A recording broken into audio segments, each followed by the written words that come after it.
Hi, Dr. M here, and welcome to our Granite Falls School District staff. We're using an additional platform this time to get out pertinent information to everyone. We all know good communication is vital and for effective and efficient operation of any organization. And today, I'm happy to welcome our district nurse, Katie Dupree, who is uh, there's so much information out there, Katie, on COVID-19 and safety protocols, masks, quarantine, and we want to make this short video for our staff just to walk through some of those scenarios and some of the other issues we may encounter. So again, welcome, Katie. Glad you're here. It is our duty, of course, to provide, that safe environment. I feel like we've been very conservative and safe in bringing back staff and students so far. We've been working very closely with our associations and our health department in implementing the right protocols to bring back students and have a safe environment. And I think one example of that is just with our masks. There are different masks for different tasks in the school district, but we've certainly opened it up for anyone wanting an N95. So instead of just a regular fabric mask, I think we're taking those extra steps to provide a safe environment. But we do have questions, and so what I want to do, Katie, is just go through some of this with you. And as our district nurse, you've been really an integral part of the decision making. And as we consider really the execution of our plans, would you just share with our staff, where do we get our guidance, the difference between guidance, mandates, and proclamations? Could you sort of walk us through that? Yeah. Hi, everybody. Katie Dupree here. I am new to Granite Falls School District, but not new to the health field. And I think what's really important when we're looking at making these kind of big decisions that impact so many people as our staff and community and students is that we really need to make sure that we're using evidence-based and science-based approach. And the places that we go to seek this information that drastically impacts where our guidance is coming from is both the CDC, the Department of Health website, both the Washington State Department of Health, which overlooks all counties, and then of course the Snohomish County Health District, which is where we have information that pertains specifically to us being located in Snohomish County. And then of course the difference between recommendations and mandates and proclamations really comes down to the recommendation is a strong recommendation, typically provided by medical experts in the field based on the science and evidence that we have at that time. And so the difference where it goes into a mandate is where if, as a community at large, we're seeing that not enough people are following or abiding by these safety recommendations, then that's really when it elevates to that mandate or proclamation point, is that something more serious or more extensive needs to be taken so that people take this seriously and we complete all of those safety measures to keep our community safe. All right. Thank you, Katie. I thought maybe one thing we could do is go through some different scenarios. And if you don't mind, I'll just use myself as the example. And this first one actually is true for me. So on this first example, I sneeze probably 10 to 50 times a day, and that's every single day. It's allergies, but I think that's something that people live with, but it raises concerns for staff members and community and even kids. So what would you say to those who have that and for our whole staff? Yeah, I think that is definitely a legitimate concern. If you think of all the memes that are out there of, oh, you cough in the grocery store and everyone looks at you, and it can be an intimidating experience if you have maybe a dry cough because you're a smoker, or you sneeze regularly because you have seasonal allergies. Well, unfortunately, as a healthcare provider, I can attest to seasonal allergies are not just in the summer or not just in the spring, but they can actually happen all year round. And if that scenario you fit into, then it's important that you use your best judgment in kind of determining each and every day when you're completing that attestation, do these symptoms apply to me, and are they different than my baseline? Or is this, am I having sneezing because every year at this time of year I have sneezing because of what's blossoming or what's blooming? Or is this something different? And really using your best judgment, seeking guidance from your healthcare provider is always a recommendation, so that you're making the safest position and decision that puts you in the greatest position to be on campus around others and potentially putting others at risk. And where this comes into place with our students is the expectation, if they have seasonal allergies or they have an allergy symptoms year round, that is documented in their health record, and we're aware of that symptom, and there's medical records showing that symptom or symptoms, and that we're following the guidance from the parents who know that child best, but then also making sure that we have the appropriate documentation in place, so that in the event that that child is also having additional symptoms, that we're getting that child to safely quarantine at home rather than expose our students and staff. Good, thank you. The next set of scenarios are more, COVID related, whether there's direct exposure, indirect exposure, or maybe even symptomatic. So let me give another example or another scenario. Let's say on Friday, I have lunch with a friend, and on Monday, the friend calls me and says he spent Saturday with his father, who started to feel poorly over the weekend, and now tests positive for COVID on Monday. What should I do now that my friend, his father has tested positive, and what's my course of action here? What do I need to be considering? Yeah, so first and foremost, you were around that friend before they were in contact with their positive father. And so being with them on Friday would be before the Saturday date that occurred when they were in contact with their father. And their father did not become symptomatic till Monday. And so per the health department guidelines, that father who tested positive for COVID would be considered contagious 2 days prior to when his result turned positive or when symptom onset occurred.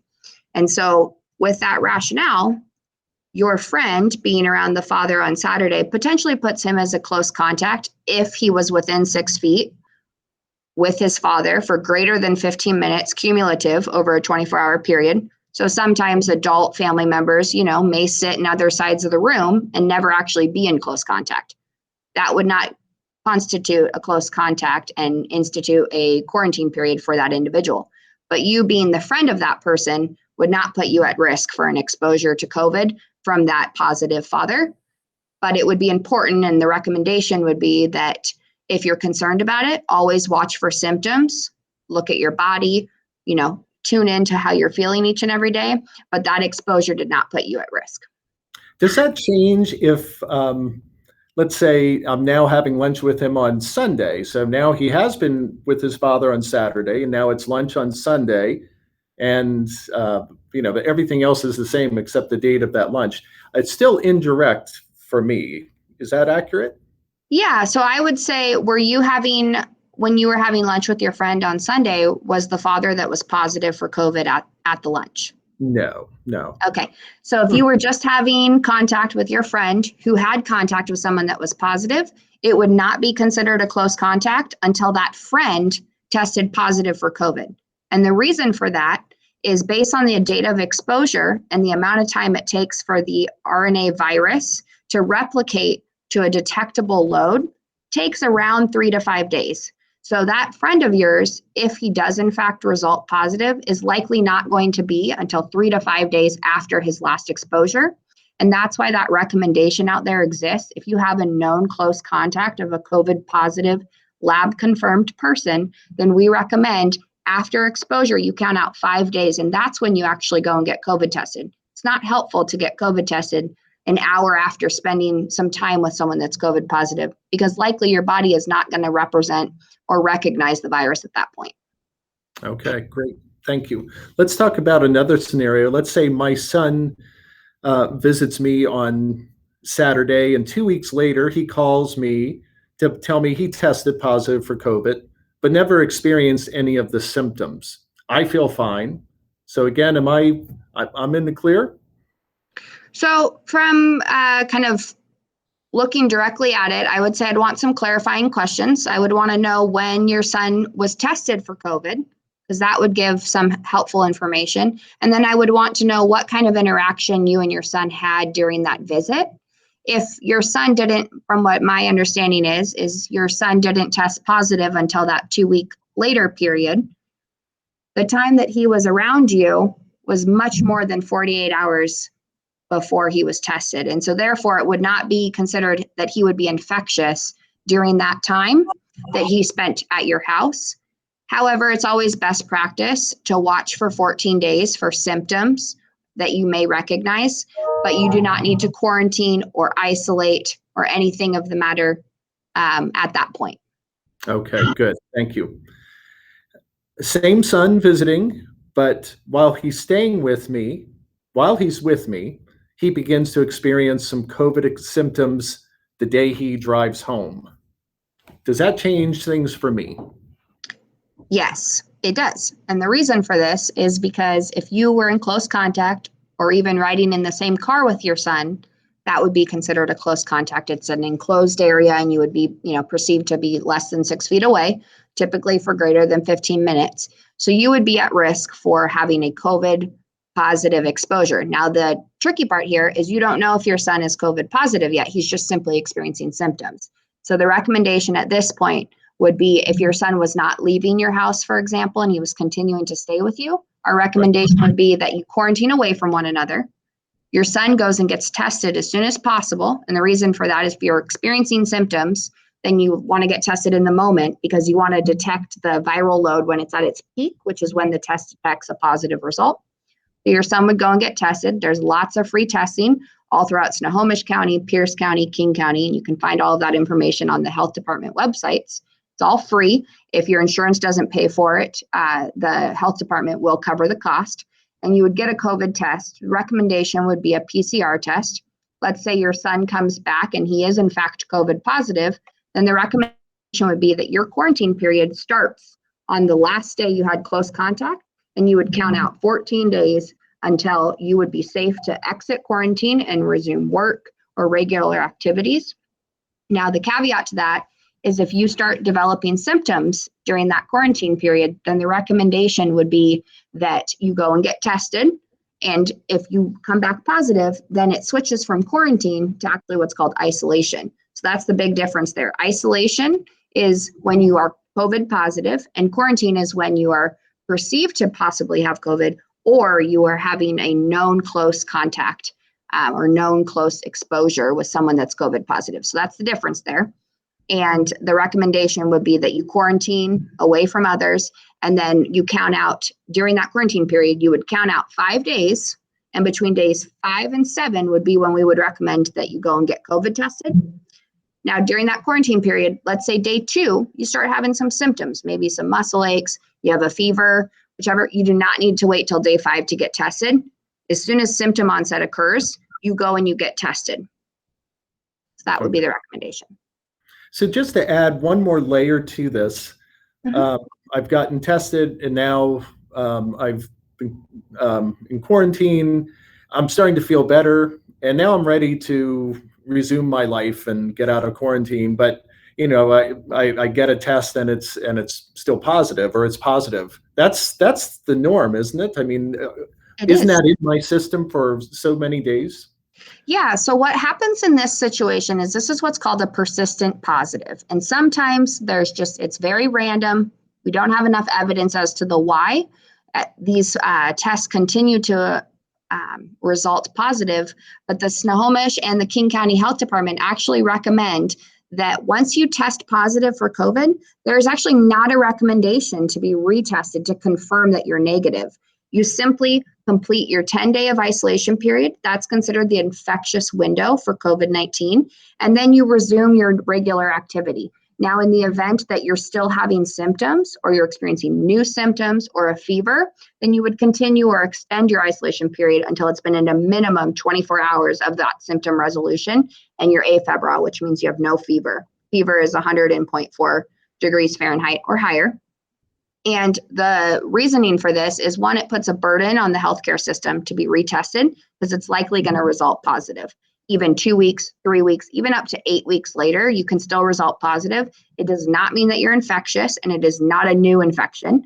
What the case is here is there's the science supports that once you have COVID-19, whether you're symptomatic or you're asymptomatic, that part's irrelevant. If you have a lab confirmed COVID-19 test that you are positive, you are considered immune from COVID-19 for 90 days. That is what the evidence that we have at this time is showing us, that for 90 days, you're not going to get reinfected and have a new COVID exposure. So the recommendation is, even if you have close contact with someone, but you've already had COVID, if it's within that 90-day window, you do not need to get retested. All right. Thank you for going through those scenarios. And I know you're probably asked a whole lot of different scenarios each time. And so I thank you for making that clear for us. Just a couple more things before we close.